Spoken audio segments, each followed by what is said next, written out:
আমরা শিল্পীরা আসলে একসাথে শুরু থেকেই চেষ্টা করেছি ছাত্রদের পাশে থাকার বৈষম্য বিরোধী আন্দোলনের।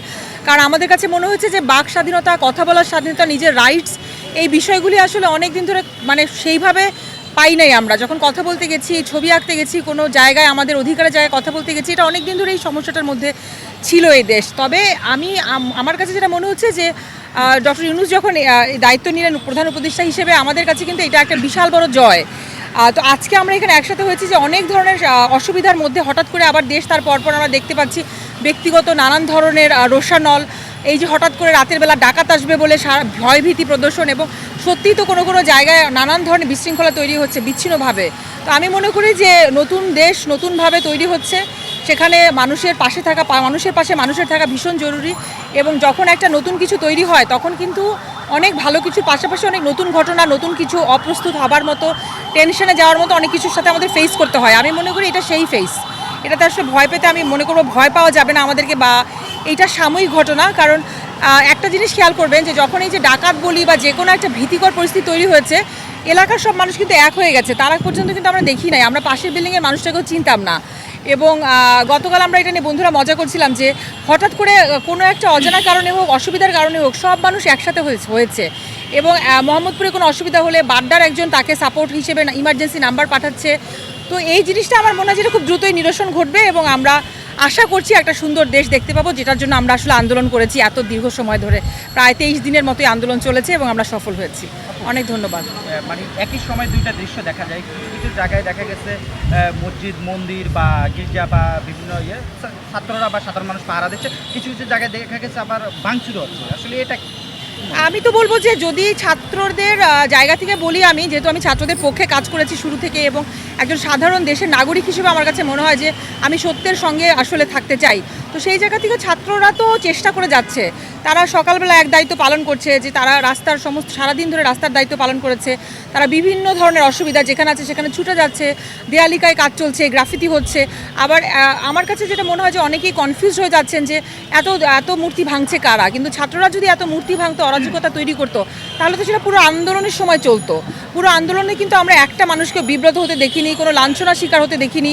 ছেলেরা, মেয়েরা, ছাত্র ছাত্রী, আমরা সবাই একসাথে ময়দানে মাঠে নেমে কাজ করেছি, আমরা মিছিলে গেছি, আমরা কিন্তু কেউ কোনো অপ্রীতিকর ঘটনার মধ্যে পড়িনি। তো আমার কাছে মনে হয় যে কোনো এক কুচক্রী দল হতে পারে, ব্যক্তিগত কারো রোষানল থাকতে পারে, কোনো রাজনৈতিক দল হয়তো আবার ওই জায়গাটা দখল করার চেষ্টা করছে। তবে তরুণদের মতো আমি ওই জায়গা থেকে বলবো, তাদের একজন প্রতিনিধি হিসেবে বা একজন এই যুদ্ধের আন্দোলনের মাঝখান থেকে একজন নাগরিক হিসেবে, যে আমরা আসলে নতুন জায়গায় নতুন দেশকে দেখতে চাই। ওই আগের পুরনো জিনিস আর দেখতে চাই না, কারণ পুরনো কাসুন্দি ঘাটার মানে আসলে আবারও ওই রকমই একটা জায়গায় যাওয়া, যেখানে সমস্যা থেকেই যাবে। আপনারা খেয়াল করে দেখবেন রাস্তায় এখন কোনো ধরনের সেইভাবে ট্রাফিকে 1.5 ঘন্টা বসে থাকতে হয় না, কোথাও হ্যারাসমেন্টের শিকার হতে হয় না। তো এটা একটা বিশাল বিশাল ব্যাপার আসলে। আর যেসব সমস্যা তৈরি হয়েছে আমার কাছে মনে হয় যে সেগুলি যদি এলাকাভিত্তিকভাবে দমনের চেষ্টা চালানো হয়, পুলিশ ধীরে ধীরে ফিরছে, এবং যাদের দায়িত্ব এই কাজগুলি করার, তারা ধীরে ধীরে তাদের দায়িত্বে আসন গ্রহণ করার জন্য এগিয়ে আসছে। তো আমার কাছে মনে হয় প্রত্যেকে যদি আমরা যে যার জায়গা থেকে কাজ করি, এটা আসলে শুধু ছাত্রদের কাজ না, তারা একটা জায়গায় আমাদেরকে দেখিয়ে দিয়েছে যে আমরা কি করতে পারি। কিন্তু প্রতিদিন যদি ছাত্ররাই সব কিছু করে, তাহলে কিন্তু আমাদের সাধারণ মানুষ হিসেবে আমাদের জন্য এটা আসলে লজ্জার যে আমরা আসলে কি করছি। এত তাড়াতাড়ি তো সম্ভব না, কারণ যেটা আমরা দেখেছি যে যেই পরিমাণ লাশ পড়েছে, যেই পরিমাণ ভয় আতঙ্কে তৈরি হয়েছে আমাদের মাঝখানে, আমার মনে হয় যে আমরা অনেক দিকে খেয়াল করলেও একটা জিনিস আমাদেরকে খেয়াল করতে হবে যে আমাদের মানসিক ট্রমা, আমরা যার ভিতর দিয়ে গেছি, যে আমরা বাড়িতে বসে থাকলেও, আমাদের বারান্দাতে বসে থাকলেও আমার একটা গুলিকে আমি মরে যেতে পারি, আমরা কিন্তু বাসার ভেতরে অন্তত নিরাপদ এতদিন মনে করতাম যে আমরা রাস্তায় ভয় লাগছে দৌড়ে বাসায় ঢুকে যাবো, আমরা দৌড়ে বাসায় ঢুকতে পারি নাই। অনেকে যেখানে আটকা পড়েছে সেখানেই রাতে থেকে গেছে। সো দীর্ঘ এই যে অলমোস্ট 1 মাসের কাছাকাছি যে ভীতিকর ট্রমার মধ্য দিয়ে আমার মনে হয় আমরা নিজেরাও আসলে কতটুকু এই মুহূর্তে স্টেবল আছি, আমাদেরকেও স্বাভাবিক জায়গায় আসতে সময় দিতে হবে।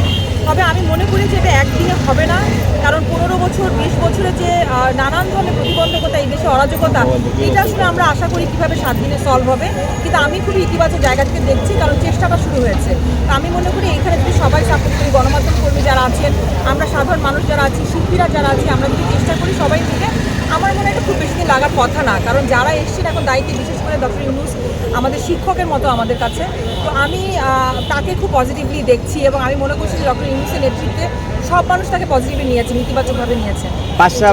পাশাপাশি নাহিদ এবং আসিফের যুক্ত হওয়াটা, অবশ্যই, কারণ এই ব্যাপারটা নিয়ে সমন্বয়কারী হিসেবে 6 জনকে আমরা দেখেছি কি সাহসের সাথে, এবং আমার কাছে তো এটা অবিশ্বাস্য সাহসের গল্প, যেখানে ডিবি অফিসে আটকে পড়া, তারপরে সেখান থেকে তারা বেরোবে কিনা কেউ জানে না, তারপর আন্দোলন চলতে থাকা, ফিরে এসে তার থেকেও 3 গুণ 4 গুণ পরিমাণ সাহসের সঙ্গে আবার ধরা পুরো আন্দোলনটাকে, এবং শেষ পর্যন্ত যে যাই উদ্দেশ্যে আমরা এই আন্দোলন করেছি সেটা সফল হওয়া। তো আমি মনে করি তারা আমাদের প্রতিনিধি, এবং এই সময়ের মানুষ, এই সময়ের তরুণ, প্রত্যেকটা সময় কিন্তু আমরা দেখি তরুণরা নতুন কিছু ভাবে, নতুন কিছু চেষ্টা করে। আর এইবার যারা উপদেষ্টা হয়েছেন এই টিমে আমার কাছে এটা খুব দারুণ লেগেছে যে বিভিন্ন বয়সের মানুষ, বিভিন্ন সময়ের মানুষ, তারা একসঙ্গে কথা বলছে, একসঙ্গে একটা টিম। তো সারা শহর ঘুরে বেড়াচ্ছে। আজকে রংপুরে আমরা দেখলাম সকালবেলা ডক্টর ইউনূস যাচ্ছেন আবু সাইদের বাসায়। তো এটা ভীষণ ভীষণ আসলে আনন্দের, কারণ আমি মনে করি যে চেষ্টাটাই আসলে সফলতা বলে কিছু নাই, কারণ আমরা যখন পাহাড়ে চূড়ায় উঠে যাই তখন তো গল্পটা শেষ, কিন্তু উঠার যে চেষ্টা, উঠতে থাকা, তো আমি মনে করি এই সরকার, নতুন যে উপদেষ্টা কমিটি হয়েছে, তারা আমাদেরকে সেই আশার জায়গাটা দেখাচ্ছেন। আচ্ছা আপু, এই যে আমাদের যারা কোমলমতি শিক্ষার্থীরা এখন ট্রাফিকের দায়িত্ব পালন করছে, তো এখন কি উচিত তারা যে পড়ার টেবিলে ফিরে যাওয়া, বা আপনার কাছে এইটা আমি বলবো, আমি যেহেতু শিল্পী দলের বা শিল্পমনা মানুষ হিসেবে বলছি, এইটা আমি সরকার তৈরি করে সিদ্ধান্ত নেব, ওইখানে সরাসরি হয়তো আমি বলতে পারবো না, কিন্তু আমার কাছে যেটা মনে হয় যে যার কাজ যেটা, সেখানে তাকে দ্রুত ফিরে আসাটাই উচিত। কারণ ছাত্ররা তারা পড়াশোনা করবে, তাদের যে বয়স, তাদের তো আসলে ট্রাফিকের দায়িত্ব পালন করার কথা না, কিন্তু তারা হয়তো আমাদেরকে উদাহরণ হিসেবে দেখাচ্ছে কীভাবে ট্রাফিক কন্ট্রোল করতে হয়, দেশকে কীভাবে সুগঠিত করতে হয়। দেশের প্রত্যেকটা মানুষ অব্যবস্থার মধ্যে থাকতে থাকতে আমরা ভুলেই গেছি আসলে। যেমন সেদিন একটা দেখলাম আমি 2 দিন আগে বোধহয় ফেসবুকে অসংখ্য নিউজের মধ্যে যে সিএনজি মিটারে চলবে, তখন আমার মনে হলো যে মিটার বলে একটা জিনিস বাংলাদেশে এসেছিল সিএনজির সঙ্গে, যে সিএনজি আছে কিন্তু মিটারটা এখন আর মনেও করি না, আমরা কোনোদিন জিজ্ঞেসও করি না মিটারে কত টাকা উঠলো। তো এই ধরনের যেই ব্যবস্থাগুলি ছিল, কিন্তু ব্যবস্থাগুলির কোনোদিন ব্যবস্থাপনায় আমরা সেই জায়গাটা দেখি নাই, উদ্যোগ দেখি নাই। এগুলি যে ফিরে আসার জন্য ওরা চেষ্টা করছে, আমি মনে করি চেষ্টাটা যত দ্রুত সম্ভব, তাদের দায়িত্ব, যাদের দায়িত্ব পুলিশের বলি, ট্রাফিক পুলিশের বলি, তাদের কাছে দায়িত্ব তারা নিয়ে নেবে, কারণ ছাত্ররা তো দেওয়ার ব্যাপার নেই, দায়িত্বটা নিতে হবে আসলে। যারা দায়িত্বে ছিলেন তারা অনেকেই পলাতক, তারা অনেকেই আসলে সামনে নাই হয়তো নানান কারণে। তো আমি মনে করি যে যার যা জায়গায় তাকে ফিরে আসা জরুরি, অ্যাজ আর্লি অ্যাজ পসিবল, কারণ ছাত্ররা এত কিছু সামলাবে, এটা একজন অভিভাবক হিসেবেও আমার কাছে মনে হয় যে এটা তাদের অন্যান্য জীবনে, ভবিষ্যৎ জীবনের জন্য ডিফিকাল্ট। Thank you.